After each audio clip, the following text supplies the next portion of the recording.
अस्सलाम वालेकुम जी।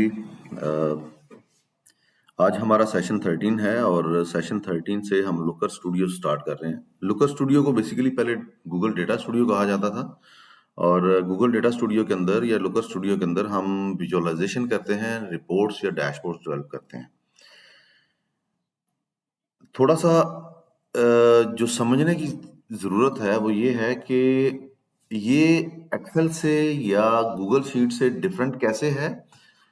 ऐसे कौन सी चीजें हैं जो कि यहाँ पे की जा सकती हैं बहुत इजीली और गूगल शीट्स में या एक्सेल में जरा मुश्किल होती हैं, और कौन सी ऐसी चीजें जो यहाँ पर नहीं की जा सकती, हमें उनकी सारी कैलकुलेशंस या वो चीजें हमें आसानी से गूगल शीट्स में या एक्सेल में कर सकते हैं। तो ये चीजें बड़ी इंपॉर्टेंट है समझने की।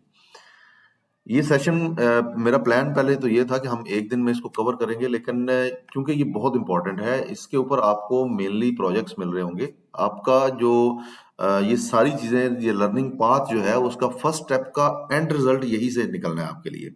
यानी कि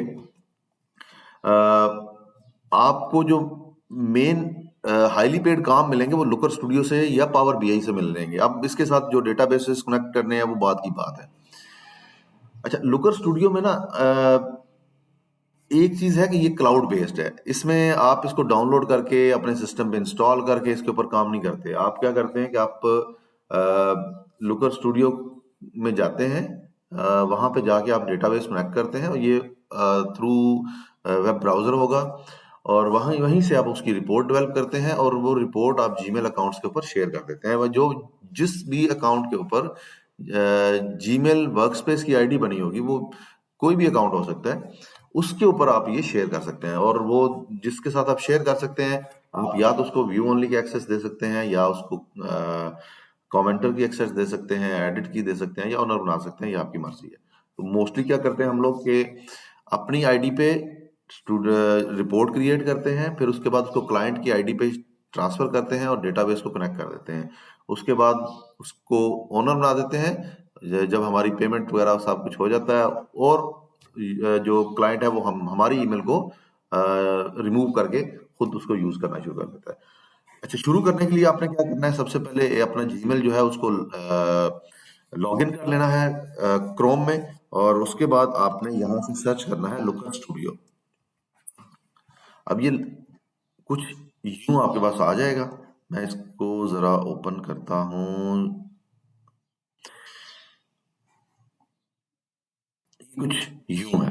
या दूसरी चीज, अगर आप यहाँ पे गूगल डेटा स्टूडियो भी सर्च करें तो भी आपके पास ये Google data studio.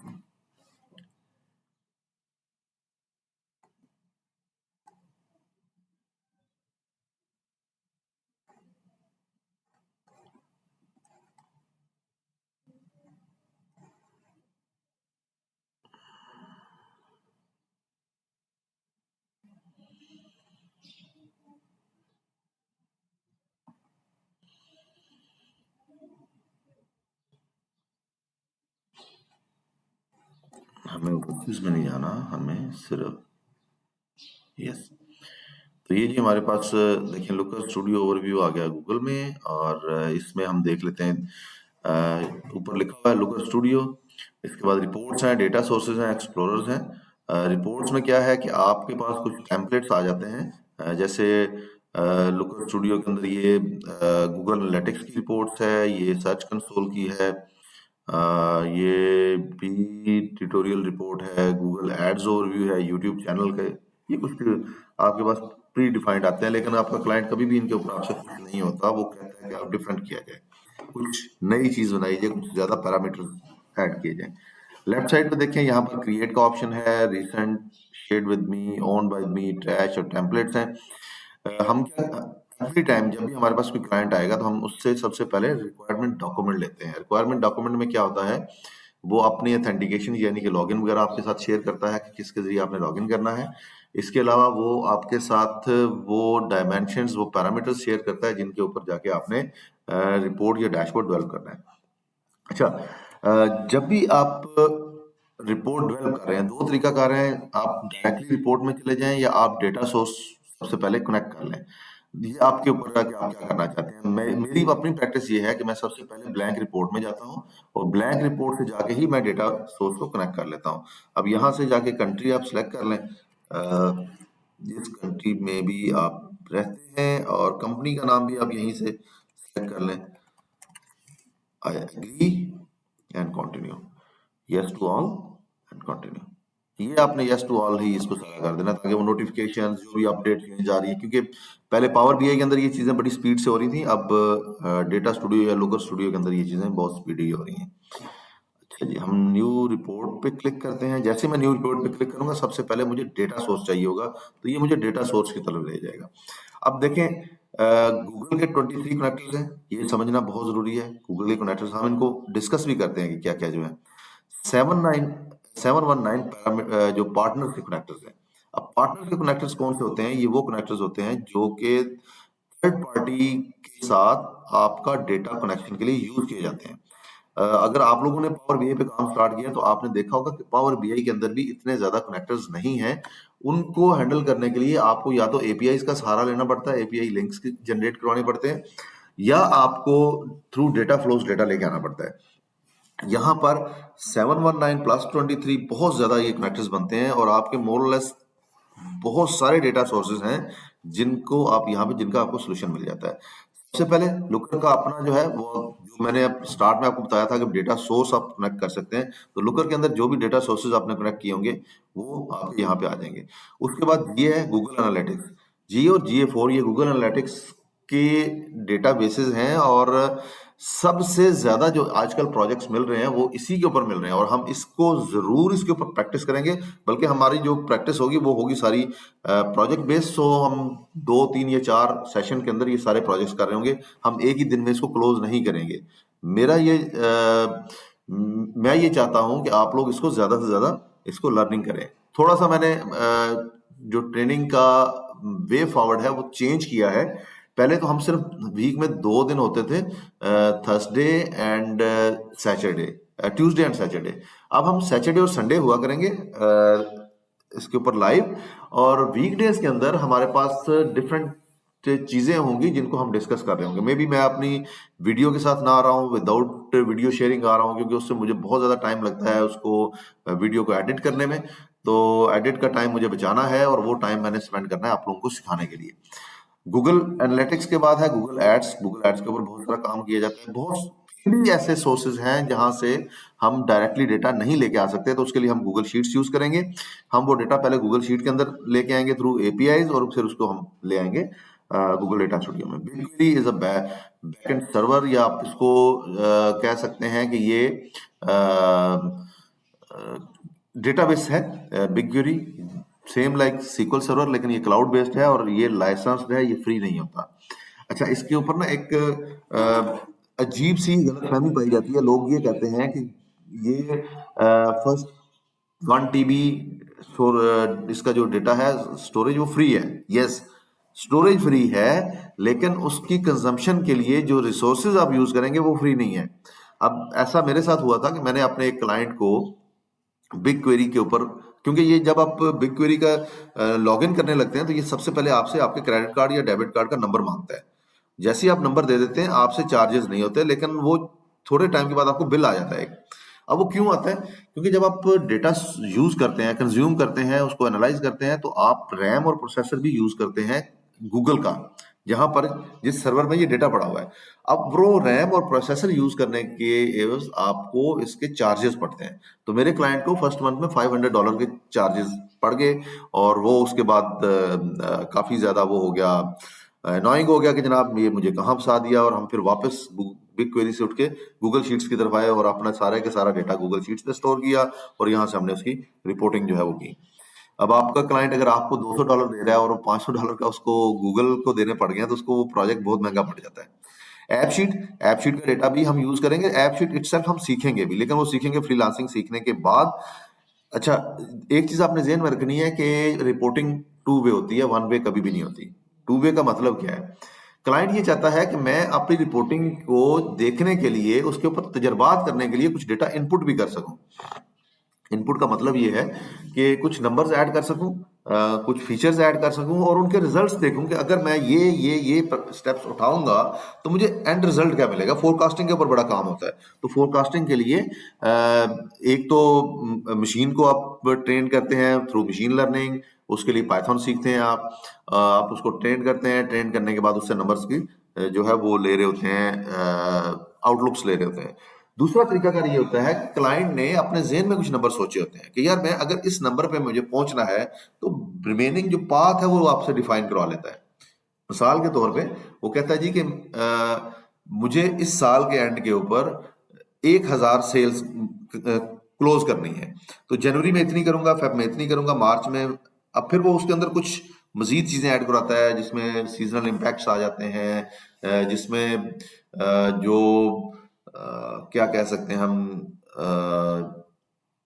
Special days होते हैं जब बहुत ज्यादा सेल्स होती हैं, वो उनके इम्पैक्ट आ जाते हैं, Q4 के इम्पैक्ट आ जाते हैं, क्योंकि Q4 में आपको पता है कि क्रिसमस है, न्यू ईयर की शॉपिंग्स हैं, तो वो सारी Q4 में तो यूएस क्लाइंट पागल हुआ होता है परचेजिंग करने के लिए, तो बहुत ज्यादा वहां पे बाइंग हो रही होती है। तो वो सारी चीजें जो है वो हम जहन में रख के इसकी फोरकास्टिंग कर रहे होते हैं। फाइल अपलोड है, अगर सीएसवी में डेटा है तो आप उसको अपलोड कर सकते हैं। सीएसवी के लिए हम वही सैंपल सुपर स्टोर जिसको हम शुरू से लेके आ रहे हैं। अच्छा, मैं सैंपल सुपर स्टोर के ऊपर क्यों इतना ज्यादा फोकस्ड हूँ, मैंने बहुत ज्यादा डेटा सर्च किया था कैकल के ऊपर, तो मुझे मल्टी डायमेंशनल ज्यादा डायमेंशन के साथ ये डेटा मिला था जिसमें से मैं ज्यादा चीजें निकाल के अपने रिपोर्ट्स में या डैशबोर्ड में ऐड कर सकता हूँ। डेफिनेटली और भी बहुत सारे डेटा सेट्स हैं, आप वो भी यूज कर सकते हैं। अमेजोन का डेटा भी आप यूज कर सकते हैं। और ये देखें, आप नीचे इसको रीड करते जाएं। क्लाउड का सीक्वल है, माई सीक्वल है। आप क्लाउड, गूगल क्लाउड के ऊपर आप सीक्वल भी होस्ट कर सकते हैं, माई सीक्वल भी होस्ट कर सकते हैं, और बिग क्वेरी का लाइसेंस भी ले सकते हैं। तो ये तीनों चीजें यहाँ पे की जा सकती हैं। माइक्रोसॉफ्ट सीक्वल से भी आप डेवलप कर सकते हैं। माई सीक्वल सेपरेटली भी है, गूगल यूट्यूब एनालिटिक्स भी है, ये पोस्टली सीक्वल्स भी है, एड्स 360 है, टेबल्स बाय एरिया है। यहाँ तक तो ये गूगल के कनेक्टर्स हैं। उसके बाद आ जाते हैं पार्टनर कनेक्टर्स। अब पार्टनर कनेक्टर्स के अंदर जो बहुत इंपॉर्टेंट है, वो गूगल फेसबुक एड्स के हैं, शॉपिफाई एड्स के हैं। इसके अलावा अगर हम नीचे इसको एसईओ के काफी सारे हैं, वो हम कर रहे होते हैं। रेल कॉर्प का वो है, वो हम कर रहे होते हैं। तो ये सारे के सारे कनेक्टर्स जो हैं, मैंने तो यूज अभी तक नहीं किए, लेकिन आपको इनका काम आ सकता है। तो आपने जब भी आपको कोई क्लाइंट कहता है कि जी मुझे लेट से वो कहता है जी मुझे रेल, ये फनल भी आ गया, मुझे कॉल रेल के ऊपर जो है वो डेटा मेरा होस्ट है और मुझे उसको लेके आना है, तो आपने सबसे पहले यहां से सर्च करना है कि क्या ये कनेक्टर अवेलेबल है या नहीं है। अगर अवेलेबल नहीं है तो आपने उसको कहना है कि आपका जो डेटा है ये कनेक्ट डायरेक्टली नहीं हो सकता डेटा स्टूडियो से, आप थ्रू एपीआई मुझे पहले गूगल शीट्स के अंदर डेटा ला के दें। आपको एपीआई का नहीं पता, इसलिए आपने कनेक्ट उस हामी नहीं भरनी कि मैं आपका एपीआई से डेटा फेच कर लूंगा। आप प्रोजेक्ट लूज कर देंगे अपना मिडल ऑफ द प्रोजेक्ट, और उसका नुकसान सबसे बड़ा ये होता है कि आपको फीडबैक बहुत नेगेटिव आ जाता है। सबसे पहले आपने सर्च करना है कि क्या इसका कनेक्टर अवेलेबल है।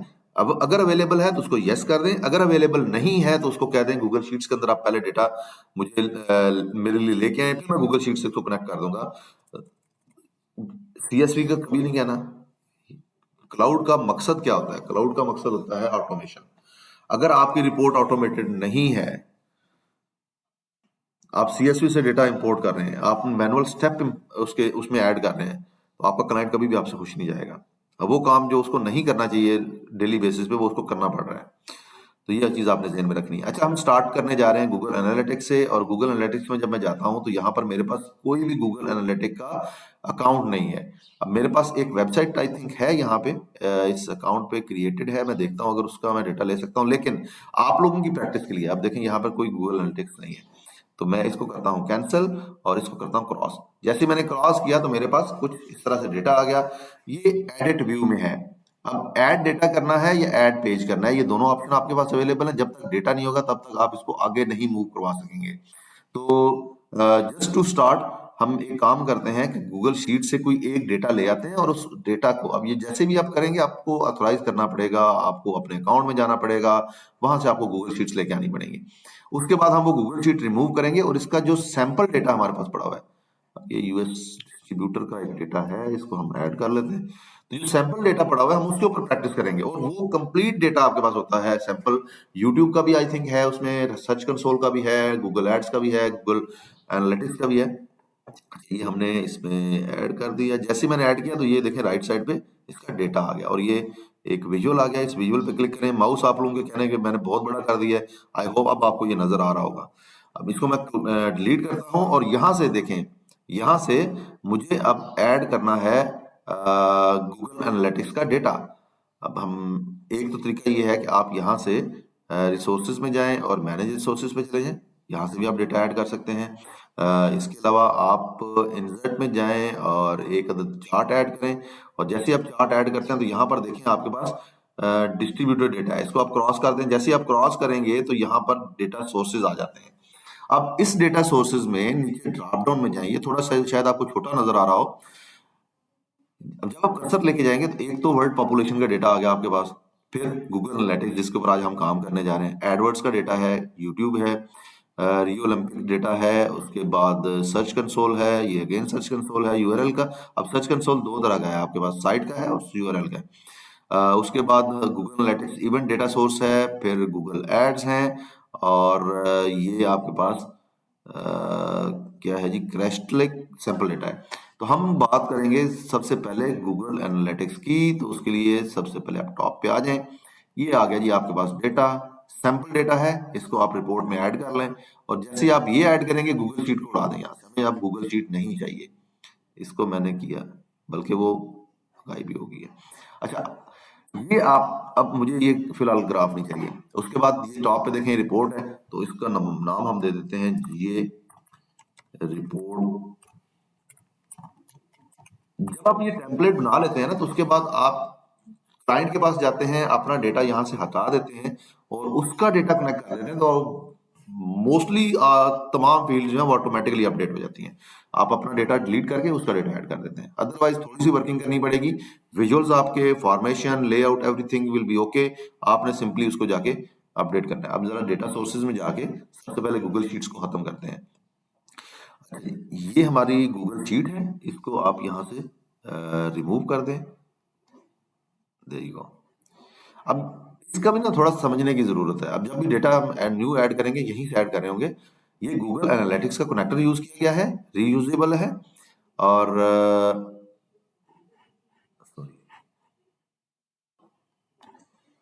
रीयूजेबल है। इसके ऊपर अभी तक कोई चार्ट नहीं बनाया, ये वर्किंग कंडीशन में है। आप इसका एडिट आपका डिसेबल हुआ है, आप नहीं कर सकते। इसको डुप्लीकेट आप कर सकते हैं और रिमूव भी कर सकते हैं। अब इसको करते हैं जी क्लोज, और थोड़ा सा ओवरव्यू ले लेते हैं कि हमारी इस रिपोर्ट के अंदर चीजें क्या क्या हैं। सबसे राइट साइड पे देखें डेटा और प्रॉपर्टीज आ रहे हैं। ये सिंपली इसको हाइड एंड हाइड करने के लिए, जैसे मैंने डेटा के ऊपर क्लिक किया तो मेरे पास से डेटा गायब हो गया। प्रॉपर्टीज में मैंने क्लिक किया, प्रॉपर्टीज गायब हो गई। ये प्रॉपर्टीज आपके विजुअल्स की होती हैं। ये वैसे ही काम करेगा जैसे आपने पिवट टेबल सीखा था एक्सेल में, ये वैसे ही काम करेगा। आप पिवट में फील्ड्स ऐड करते जा रहे हैं और वो चीजें अपडेट हो रही हैं। थोड़ा सा डिफरेंट है, लेकिन वो भी आप बड़ी जल्दी इसको अंडरस्टैंड कर जाएंगे। ये देख लें कि मैंने ये डेटा स्टूडियो एक दिन के अंदर सीखा था, क्योंकि मेरे क्लाइंट को चाहिए था जो मेरे साथ गूगल शीट्स पे काम कर रहा था, उसको अपनी रिपोर्ट डेटा स्टूडियो में करनी थी। तो मैंने एक दिन के अंदर इसको एक्सप्लोर किया था, इसमें क्या क्या फीचर्स हैं। हाँ, पहले से मैं पावर बीआई जानता था, और उसके बाद मैंने उसको रिपोर्ट बना के दी थी। वो रिपोर्ट आज भी मेरे पास पड़ी हुई है। डेटा में आप जाएंगे, जब इस पे क्लिक करेंगे तो ये डेटा और इसकी सारी फील्ड्स आ जाएंगी। अब आपने इसकी फील्ड्स देख के परेशान नहीं होना। इसके बहुत सारे डायमेंशंस हैं, बहुत सारे कैलकुलेटेड फील्ड्स हैं, बहुत सारे डेट फील्ड्स हैं, तो आपने इसकी वजह से परेशान नहीं होना। उसमें से हम कुछ यूज कर रहे होंगे अपनी रिपोर्ट्स के अंदर। फिर प्रॉपर्टीज है, तो जब हम कोई ग्राफ ऐड करेंगे तो फिर प्रॉपर्टीज की शो होगी। अच्छा, ये इसका मेन्यूज है, फाइल मेन्यू है। फाइल मेन्यू के अंदर वही चीजें जो कि मेन यहाँ पर आपकी इंपॉर्टेंट चीजें आ रही होती हैं, वो यहाँ पर भी आ रही होंगी। सबसे इंपॉर्टेंट वर्जन हिस्ट्री है। जब आपके पास रिपोर्ट बन जाती है, आप क्लाइंट को सबमिट कर देते हैं, और क्लाइंट उसमें कुछ मे बी उसका कोई एम्प्लॉय कोई ऐसा कर देता है कि रिपोर्ट आपकी खराब हो जाती है। पहली चीज तो यह है, जब भी आपने रिपोर्ट देनी है, एक कॉपी अपने पास जरूर रखनी है। अच्छा, रिपोर्ट कुछ खराब होगी और क्लाइंट ये जानना चाह रहा है कि किसने ये किया, तो आप उसके वर्जन हिस्ट्री देख के उसको बता सकते हैं कि इस बंदे ने ये चेंजेस फलां दिन की थी। डाउनलोड कर सकते हैं पीडीएफ में। इसके अलावा अगर हम एडिट में जाएं, वो अनडू, रीडू, पेज स्पेशल, वो सारी चीजें आ जाती हैं। व्यू में आप देखें तो व्यू में ये सारे इसके व्यू की सेटिंग्स हैं, मैं कुछ भी नहीं चेंज कर रहा इसमें। इंसर्ट में आपका सारा काम है, आपके जितने भी ग्राफ्स आपने ऐड करने हैं वो इंसर्ट के अंदर है। टेक्स्ट ऐड करना है, इमेज ऐड करना है, लाइन है, रेक्टेंगल है, सर्कल है, ये सारी की सारी चीजें आप यहाँ से ऐड कर रहे होंगे। ड्रॉप डाउन जो आपके ऊपर क्या कहते हैं उसको, फिल्टर्स बनेंगे, वो सारे यहाँ से बनेंगे। आपने नए पेजेस ऐड करने हैं, करंट पेज को की सेटिंग्स पे जाना है, यानी कि अच्छा सेटिंग्स में क्या है वो भी हम देख लेते हैं। करंट पेज को डुप्लीकेट करना है। जब आप एक थीम या एक पेज के ऊपर आप कुछ चीजें ऐसी बना देते हैं जिनको आप चाहते हैं कि वो इसी जगह पे हर पेज पे रहें, तो आपको फिर पेज को डुप्लीकेट करना होता है। आपने न्यू पेज नहीं ऐड करना होता, आप उसको डुप्लीकेट करते हैं, रीनेम करते हैं और अपनी जो प्रीवियस विजुअल्स हैं उनको या तो डिलीट करके नए बना लेते हैं और या उन विजुअल्स को आप लेके चलते हैं। ये चीज ध्यान में रखिएगा कि न्यू पेज आपने एक ही रिपोर्ट के लिए ऐड नहीं करना, वो आपने डुप्लीकेट करते जाना है ताकि आपकी पेज की सेटिंग्स सेम रहे। अच्छा, करंट सेटिंग्स में क्या है? अगर करंट सेटिंग में देखें, एक तो सेटअप है डेटा सोर्स का, दूसरा स्टाइल है। अब स्टाइल में क्या चीजें हैं? सबसे इंपॉर्टेंट है उसकी हाइट और वेट, ये मोस्टली हमें एडजस्ट करनी पड़ती है। जैसे गूगल एनालिटिक्स के केस में हम इसकी जो वेट है वो मैं 1500 रखा करता हूँ और इसकी जो हाइट है वो मैं 2500 रखता हूँ। अच्छा, ये 1500 या 2500 मैं क्यों करता हूं? क्योंकि इसके ऊपर जो कार्ड्स हैं या विजुअल्स हैं वो बहुत ज्यादा ऐड करने पड़ते हैं, इसलिए इसकी हाइट विड्थ ज्यादा करनी पड़ती है। लेकिन कुछ केसेस में क्लाइंट ही आपको कहेगा कि मुझे सिंगल पेजर चाहिए, तो फिर आपको हाइट और विड्थ कम करनी पड़ती है, तो वो आप पेज सेटिंग से जाके कर रहे होंगे। अच्छा, उसके बाद पेज में और तो कुछ ऐसी खास चीज नहीं है। अरेंज, अच्छा इसके अलावा यहाँ पे आप देखें डेटा सोर्स है। अब डेटा सोर्स यहाँ से भी आप सिलेक्ट कर सकते हैं, लेकिन डेटा सोर्स हम ऑलरेडी कनेक्ट कर चुके हैं। अरेंज में है, अलाइनमेंट सारी यहाँ से हम कर रहे होंगे, उसको अलाइन राइट करना है, लेफ्ट करना है, ये जितने विजुअल्स हैं इनको डिस्ट्रीब्यूट इक्वली करना है, इनको टॉप पे एक जैसा अलाइनमेंट होनी चाहिए, बॉटम से एक जैसी अलाइनमेंट होनी चाहिए, तो वो सारी चीजें हम अरेंज से कर रहे होंगे। सोर्सेज में सबसे इंपॉर्टेंट मैनेज डेटा सोर्सेज है, सबसे इंपॉर्टेंट। फिल्टर्स भी मैनेज कर सकते हैं, सेगमेंट्स भी मैनेज कर सकते हैं, डायमेंशंस, वैल्यू के कलर्स वगैरह भी मैनेज कर सकते हैं, लेकिन सबसे इंपॉर्टेंट डेटा सोर्सेज है। अच्छा, उसके बाद जब आप रिपोर्ट शुरू करने जा रहे हैं तो आपका क्लाइंट आपको देता है कलर थीम कि जी ये हमारे कलर स्कीम आपने यूज करनी है। आप क्या करते हैं, आप थीम्स में जाते हैं और इसका कस्टमाइज कर देते हैं। जैसे ही आप कस्टमाइज करेंगे तो यहां से आप उसके कलर्स जो है वो एडजस्ट करेंगे। अगर क्लाइंट नहीं कहता तो फिर तो डिफॉल्ट कलर उससे पूछ लें सिंपली कि डार्क थीम चाहिए या आपको चाहिए लाइट थीम चाहिए। डार्क है तो डार्क सेलेक्ट कर लें, लाइट है तो लाइट सेलेक्ट कर लें। अब जैसे मिसाल के तौर पे ये मेरे पास जो लाइट थीम आ रहे हैं, ये नीचे डार्क थीम आ रहा है ब्लैक बैकग्राउंड के साथ, ब्लू बैकग्राउंड के साथ, तो आप इस तरह के थीम्स यूज कर सकते हैं। मल्टी कलर्स यूज करना है, ड्यूअल कलर यूज करना है, ये भी आप क्लाइंट से पूछ सकते हैं। तो ये यहाँ से आप जाके थीम को कस्टमाइज कर सकते हैं। अ, उसमें आपका फॉन्ट होता है, फॉन्ट स्टाइल होता है, फॉन्ट कलर होता है, बैकग्राउंड कलर होता है, विजुअल्स के कलर होते हैं, तो वो सारी चीजें आपने एडजस्ट करनी होती है। दूसरी चीज आ जाती है लेआउट की। अब लेआउट में ये देखिए वही चीज है, आपने जो विड्थ है वो क्या रखनी है, और ये डिफॉल्ट विड्थ है, ये आप एडजस्ट करेंगे तो फिर ये पक्की हो जाएंगी हर पेज के लिए। न्यू पेज कर रहे हैं तो ये हर न्यू पेज के ऊपर इस तरह से आएंगी। दो चीजों के ऊपर आपको बार बार काम करना पड़ेगा। एक आपको मैनेज पेजेस, जब आपके मल्टीपल पेजेस हो जाएंगे तो उसको मैनेज करने के ऊपर आपको काम करना होगा, और दूसरा आपको करंट पेज सेटिंग के ऊपर जाना होता है। पेज में ये है, और इसके अलावा ये लेआउट एंड थीम्स है। अच्छा, ये रीडू और अनडू के ये दो ऑप्शंस आ रहे हैं। आपका एक चीज याद रखनी है, क्लाउड के ऊपर जब हम रिपोर्टिंग कर रहे होते हैं तो क्लाउड की रिपोर्टिंग को हम सेव नहीं कर रहे होते साथ साथ। जैसे हम एक्सेल को हर दफा कंट्रोल ऐसे सेव कर रहे होते हैं, ये ऑटोमेटिकली सेव होती जाती है। हाँ, सेव्ड को आप अनडू कर सकते हैं, क्लोज करने से पहले पहले आप उसको अनडू कर लीजिएगा। अच्छा, उसके बाद ये जूम ऑप्शन है, ऐसा जरूरत नहीं पड़ेगी न्यू पेज ऐड करने के लिए, न्यू डेटा ऐड करने के लिए। ये वही टूल जो ऊपर इंपॉर्टेंट थे वो भी यहाँ पे आ गए हैं। ऐड चार्ट आ जाता है, फिर ये कम्युनिटी विजुअलाइजेशंस हैं जो कि आप यहाँ से ऐड कर सकते हैं। जैसे ये गेज है, ये रडार है, और बहुत सारे एक्सप्लोर कर सकते हैं जो कि आपके डिफॉल्ट विजुअल्स में नहीं है, आप उसको ऐड करना चाहते हैं तो आप यहाँ से आप लेके आ सकते हैं। ये चीज पावर बीआई के अंदर भी है। पावर बीआई में ऐप सोर्स से आपको डाउनलोड करने पड़ते हैं, पावर बीआई डेस्कटॉप के अंदर, और यहाँ पर ये अवेलेबल है आपके पास कम्युनिटी विजुअल्स के अंदर। अच्छा, उसके बाद ऐड कंट्रोल्स हैं। कंट्रोल्स में आपके पास ड्रॉप डाउन हैं, चेक बॉक्सेस हैं, स्लाइडर्स हैं, वो सारे फिल्टर बेसिकली होते हैं जो कि हम यूज कर रहे होंगे। उसके बाद कुछ पिक्चर अगर आपने ऐड करनी है, जैसे अगर क्लाइंट आपको कहता है जी मेरा जो लोगो है वो ऐड करें रिपोर्ट के अंदर, तो आप पिक्चर्स के थ्रू लोगो ऐड कर सकते हैं। टेक्स्ट बॉक्सेस आपको बहुत ज्यादा जरूरी ऐड करने पड़ेंगे, बाज़ वक़्त लाइन वगैरह भी ऐड करनी पड़ेगी, रेक्टेंगल ऐड करने पड़ेंगे। अच्छा, हम स्टार्ट करेंगे सबसे पहले रिपोर्ट के टाइटल के से। तो मैं यहाँ पर इस रिपोर्ट का टाइटल ऐड करने जा रहा हूँ। इसका थोड़ा सा हम हाइट कम कर लेते हैं।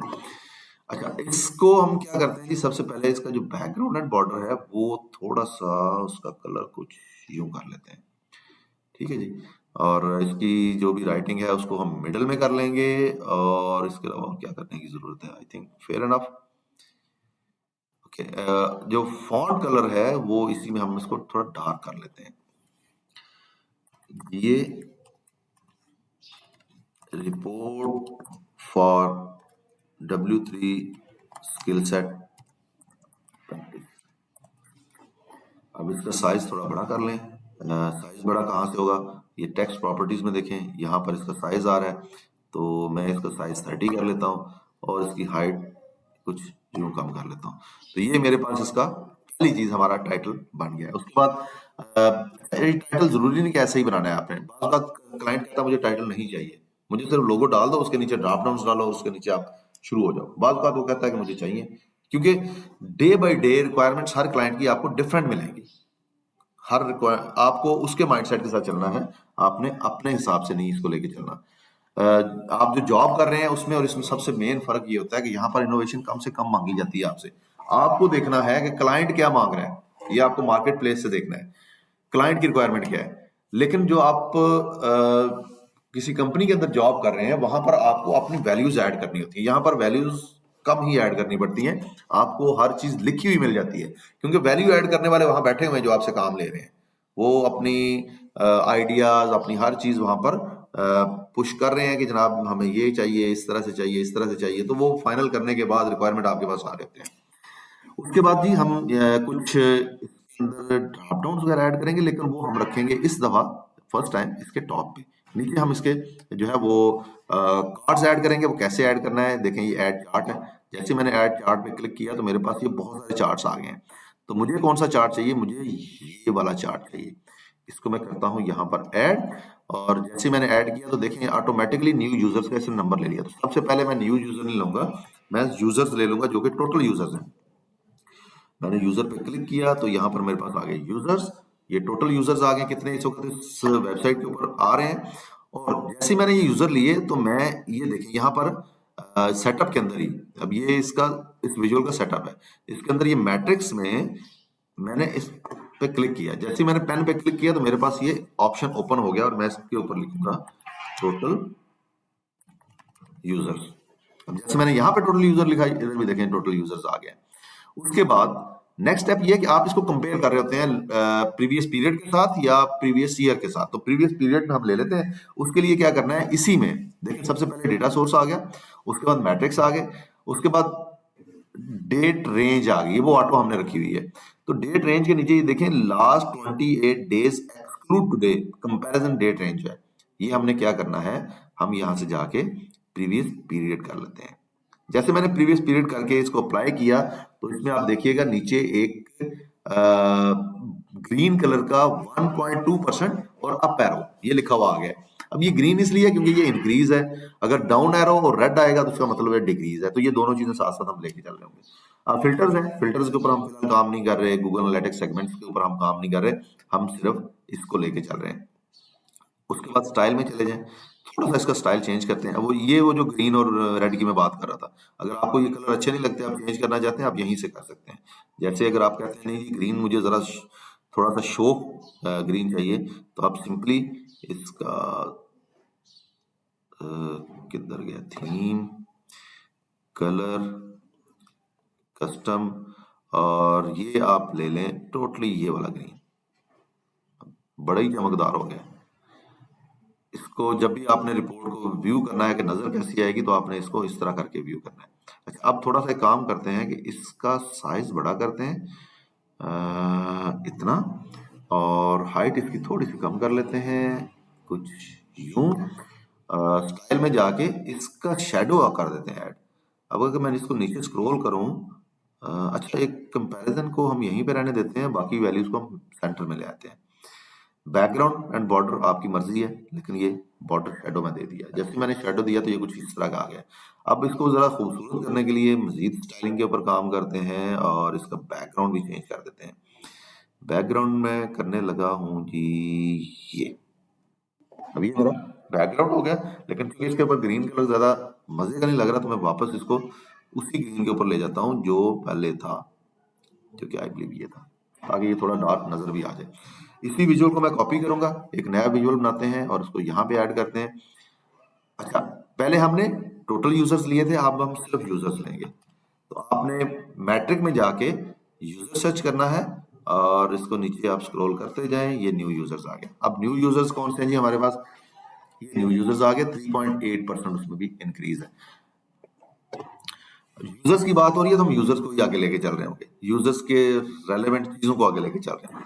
अच्छा, उसके बाद एक और ऐड करते हैं, कुछ यूं। इनका जो डिस्टेंस है, इनकी फॉर्मेशन है, इसको आप फिलहाल इसके ऊपर परेशान ना हो, ये आगे चल के हम इसको एडजस्ट कर रहे होंगे। अब आपने यूजर ही लिखना है यहाँ पे। जब आप यूजर लिख के इसको नीचे लेके आते हैं तो इसके 30 डेज, 28 डेज, 14 डेज, 7 डेज और 1 डे आ जाता है। तो ये यूजर्स भी आप उसको दिखाएं। अब क्योंकि 30 डे का डेटा इसमें नहीं है, तो इसने देखें हमें यहाँ पे एरर दे दिया है, इसका भाई डेटा नहीं है। अगर इसका डेटा नहीं है तो डेफिनेटली ना 1 डे का होगा ना 7 डे का होगा। ये वाला जो फीचर है ये क्लाइंट के पास भी उस वक्त होगा जब क्लाइंट इसको बैकएंड से एक्टिवेट करवाएगा। इसके एडिशनल चार्जेस होते हैं, तो मोस्ट ऑफ द टाइम में भी क्लाइंट इसको एक्टिवेट करवा के आपके पास ना आए। तो आप चेक कर लें, अगर अवेलेबल है तो आप उसमें ऐड कर दीजिएगा, अवेलेबल नहीं है तो आप इसको स्किप करके आगे जा सकते हैं। अच्छा, अब मजीद देखते हैं यूजर में क्या चीजें हैं। एवरेज यूजर ड्यूरेशन है, रेवेन्यू पर यूजर है, कॉस्ट पर यूजर है। उसके बाद अगर हम मजीद नीचे जाते हैं, न्यू यूजर है, नंबर ऑफ सेशंस पर यूजर है, और एवरेज यूजर टाइमिंग इन सेकंड्स है। तो ये सारे वो हैं जो कि हम फॉर यूजर्स ऐड कर सकते हैं। नंबर ऑफ यूजर्स पर सेशन ये आप ले लें, और अब देखें इस ये जो है ना इसमें से बाहर जा रहा है। जब ये बाहर जा रहा है तो हमें ये सारे के सारे इनका साइज जो है थोड़ा सा बड़ा करना है, ताकि हमारा जो टेक्स्ट है वो बाहर ना जाए। इसको इतना कर लेते हैं और फिर इनके साइज भी इसी हिसाब से करने पड़ेंगे। ये देखिए, अब इसको जब थोड़ा ध्यान कीजिएगा, जब मैं इसको राइट साइड पे मूव करवा रहा हूँ तो इसके जैसे ये बराबर होगा इसके ऊपर एक लाइन आ जाएगी, इसका मतलब ये अब ये इक्वल हो गए। इसको थोड़ा सा इस तरफ करते हैं, एक और ऐड कर लेते हैं। अब ये जो यूजर्स आते हैं ना हमारे पास, ये यूजर जो है इनके सेशंस होते हैं, कितनी मरतबा इसने कनेक्ट किया वो सेशंस हम ऐड करेंगे। तो हम यहाँ पे ले लेते हैं जी सेशन सबसे पहले, फिर इस सेशन को यहाँ पे हम ले लेंगे सेशन, स्क्रीन पर सेशन आप ले सकते हैं। इसके अलावा पर सेशन वैल्यूज हैं, पेज पर सेशन आप ले सकते हैं। तो स्क्रीन पर सेशन और पेज पर सेशन ये दोनों हम इसमें ऐड कर लेते हैं, और ये लास्ट पे आ जाएगा स्क्रीन पर सेशन।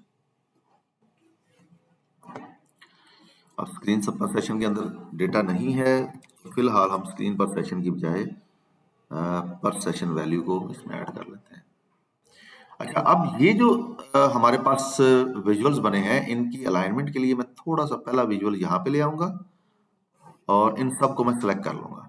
अब ये जैसे मैंने सिलेक्ट किए, उसके बाद मैं जाऊंगा रेंज में और इनको मैं सबसे पहले टॉप पे अलाइन कर लूंगा। टॉप पे अलाइन करने का मतलब ये होगा कि कोई भी ऊपर नीचे नहीं होगा, सारे इक्वल एक लाइन में आ जाएंगे। उसके बाद रेंज में जाके डिस्ट्रीब्यूट हॉरिजॉन्टली कर दूंगा। जैसे मैंने डिस्ट्रीब्यूट हॉरिजॉन्टली किया तो देखेंगे सारे इक्वली डिस्ट्रीब्यूट हो गए, इनके दरमियान में जो डिस्टेंस है, और ये खूबसूरत लग रहे हैं as compare to the previous one.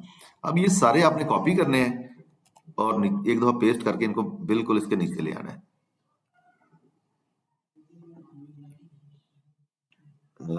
यहाँ पे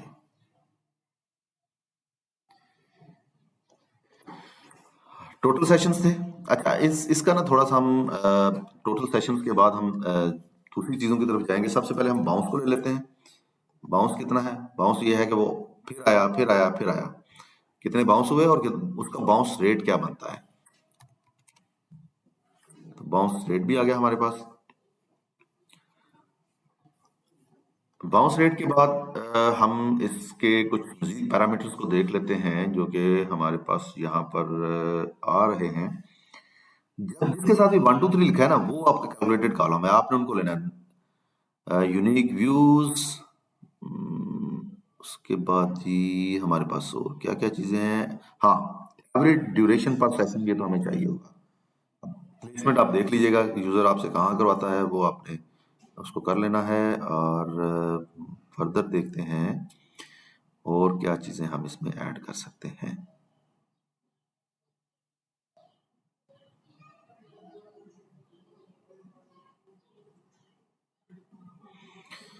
कन्वर्जन रेट पर यूजर ले लें। उसके बाद दो हमारे पास रह गए हैं पैरामीटर्स, और दो पैरामीटर्स मजीद आपने इसमें ऐड करने हैं, जिसमें वैसे तो सीपीसी सीपीएम वगैरह हम कर सकते हैं अगर वो उसके ऊपर कॉस्टिंग हो रही है। वो आप, लेकिन वो आपने चलना है क्लाइंट के कहने के ऊपर कि क्लाइंट आपसे किस तरह से ये काम करवाना चाह रहा है। अब ये वो सारे अच्छा अभी देखें, बहुत ये वो इम्पोर्टेंट है। अभी बहुत सारे ऐसे फील्ड्स हैं जिनको आप कैलकुलेट कर सकते हैं। सेशन लंबा हो रहा है, परेशान मत होइएगा, लेकिन ये आप लोगों ने इसके ऊपर काम करना है, तो डेफिनेटली आपको इसके ऊपर टाइम स्पेंड करना होगा और आपको ये सीखना पड़ेगा।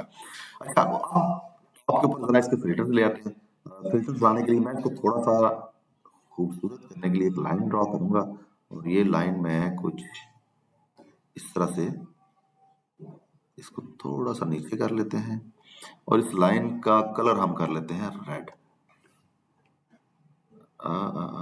यस, और इसको कर लेंगे duplicate, control C control V, और इसको यहाँ पे रख लें।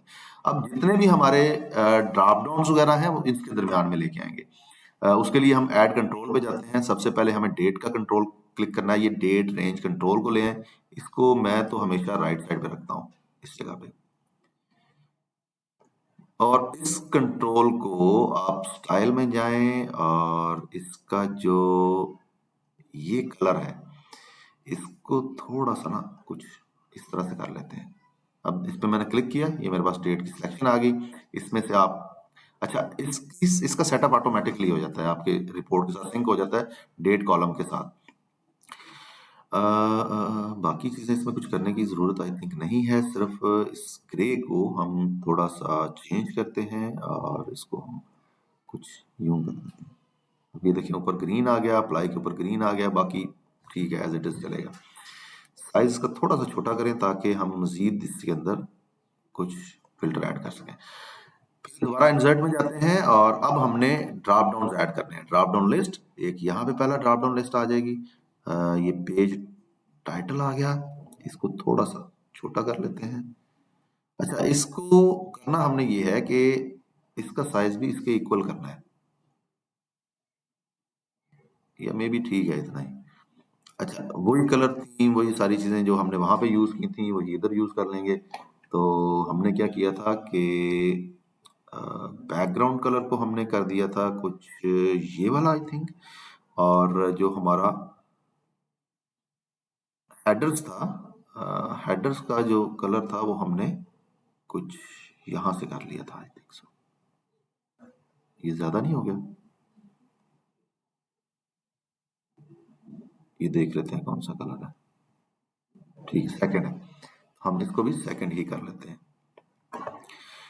एक चीज खास तौर पे आपने ख्याल रखना है, जब तक आपका क्लाइंट ना कहे ना, आपने ये टोटल नहीं ऐड करना। ये जो काउंट आ रहा है ना, ये नहीं आपने ऐड करना। और ये कहाँ से रिमूव होगा? अगर मैं वापस जाऊं और ये देखें मैट्रिक्स के अंदर यूजर्स आ रहे हैं, इसको मैं डिलीट कर दूंगा तो ये खत्म हो जाएगा। अब इसी को आप कॉपी करें और पेस्ट कर दें, और फिर उसको अलाइनमेंट में थोड़ा यहाँ पे ले आए। अब इस पहले पेज टाइटल था, अब हम नेक्स्ट जाएंगे इसके अंदर डिवाइस को ले लेते हैं, डिवाइस कैटेगरी। अब डिवाइस कैटेगरी में देख लें क्या क्या चीजें आ रही हैं। मोबाइल है, टैबलेट है, डेस्कटॉप है, कहाँ से यूजर ने यूज किया। उसके बाद फिर एक और आप ड्रॉप डाउन ऐड कर लें, और ये ड्रॉप डाउन आपने ऐड करना है। पेज टाइटल हमने ले लिया है, URL हमारे पास आ रहा है, डिस्प्ले URL तो देख लेते हैं, अगर नहीं आ रहा तो फिर हम URL को हटा देंगे यहाँ से। बहुत ही awkward URL आ रहे हैं। तो ये देखें, URL का क्या होगा कि आपका क्लाइंट आप उसके पास जो पेजेस हैं वो पेज बाय पेज भी देखना चाह रहा होगा, तो उसके लिए आपको ये करना पड़ता है। लेकिन हम फिलहाल इसको URL को यहाँ से हटाते हैं और इसकी जगह पे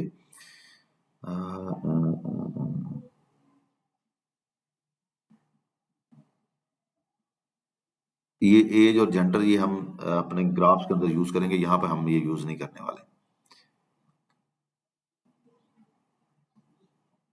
सेल्स रीजन आ जाएगा, ये बिल्कुल ठीक है। इसका जो सिलेक्शन इसमें होना चाहिए ड्रॉप डाउन के अंदर। उसके बाद हम एक और, ये मैं सारी चीजें कंट्रोल फील्ड से जाके चेंज कर रहा हूँ।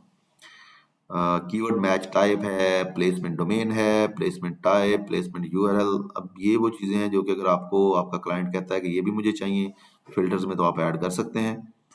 आपने स्ट्रिक्ट नहीं रहना, अपनी सोच के ऊपर आपने क्लाइंट से फीड जो इनपुट लेके काम करना है ताकि आपका प्रोजेक्ट सक्सेसफुल हो। यूजर कैटेगरी ऐड कर लेते हैं, let's see what is the user category. Nothing is there, क्योंकि हम सैंपल डेटा यूज करें तो सैंपल डेटा में बहुत सारी चीजें हमारी जो है वो मिसिंग है।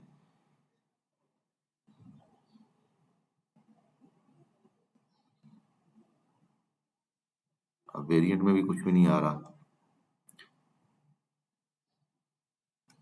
अच्छा जी, यूजर टाइप, हाँ ये ठीक है। रिटर्निंग है या न्यू विजिटर है, ये बिल्कुल सही एक हमें मिल गया।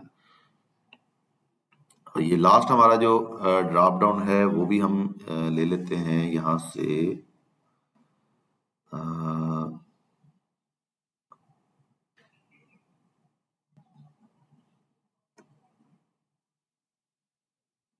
ऑपरेटिंग सिस्टम, इन चीज़ों से क्लाइंट का कोई मकसद नहीं होता, ना ही इसकी ज़रूरत होती है। ब्राउज़र कौन सा यूज़ कर रहा है, कोई फ़ायदा नहीं है इसका। उसके अलावा होस्ट नेम, एग्जिट पेज, इन चीज़ों की ज़रूरत नहीं है। डिफाइंड कीवर्ड्स हम यूज़ कर सकते हैं यहाँ पे, कि किस कीवर्ड के ऊपर क्या ये सारे मामला चल रहे हैं। फिलहाल यहाँ पर तो चूंकि ये डेटा जो है हमारा वो सैंपल डेटा है, लेकिन एक्चुअल में डिफाइंड कीवर्ड्स आपको बहुत ज़्यादा मिलेंगे क्योंकि कीवर्ड्स के ऊपर ही वेबसाइट के ऊपर काम किया जा रहा होता है। तो यहाँ तक तो मेरे ख्याल में आपके लिए जो है वो आज का लेसन बहुत है। इसको तसल्ली से प्रैक्टिस करें, मल्टीपल टाइम करें, इसी डेटा सेट के ऊपर करें। अपना डेटा नहीं यूज करना जब तक आप इसके गुरु नहीं बन जाते। जब आप गुरु बन जाएंगे फिर जिस डेटा के ऊपर जी चाहे काम करना शुरू कर दीजिएगा। गूगल एनालिटिक्स को अच्छी तरह से स्टडी करें, इसके एक एक कॉलम को जाकर स्टडी करें, जिसकी समझ ना आए उस कॉलम का नाम पकड़ें, गूगल में जाएं और यहां से सर्च करें what is users in Google analytics. तो ये आपको बता देगा गूगल एनालिटिक्स के अंदर यूजर्स का मतलब क्या, understanding new and returning users, new users क्या है, रिटर्निंग क्या है, ये सारी आपको यहाँ से इंफॉर्मेशन मिलेगी और यहीं से लेनी है आपने, मेरे पास नहीं आना ये पूछने के लिए। और एक दूसरे की हेल्प किया करें ग्रुप में, और जो लोग कर रहे हैं उनका बहुत शुक्रिया। नेक्स्ट वीडियो जो है वो हम इसी से आगे कंटिन्यू करेंगे, और ये सेशन हमारा कल होगा 9 बजे, आज रात 9 बजे ये सेशन जो अभी तक हम कर चुके हैं, और नेक्स्ट सेशन हमारा कल रात है। अब ट्यूसडे को वीकडेज में सेशन नहीं हुआ करेगा, रीजन बिहाइंड के वीकडे पे मेरे पास टाइम का बड़ा प्रॉब्लम आ रहा होता है। तो हम वीकेंड के ऊपर ये दोनों सेशन किया करेंगे, सैटरडे और संडे को। लेकिन वीकडेज में मुझे जब भी टाइम मिलेगा कोई टिप्स ट्रिक्स के ऊपर वीडियोस बना के मैं साथ साथ आप लोगों के साथ शेयर करता रहूंगा, क्योंकि आगे चल के हमने इसको स्पीड अप करना है और हमने अब जल्दी से फ्रीलांसिंग की तरफ मूव करना है। अपना ख्याल रखिएगा, अल्लाह हाफिज।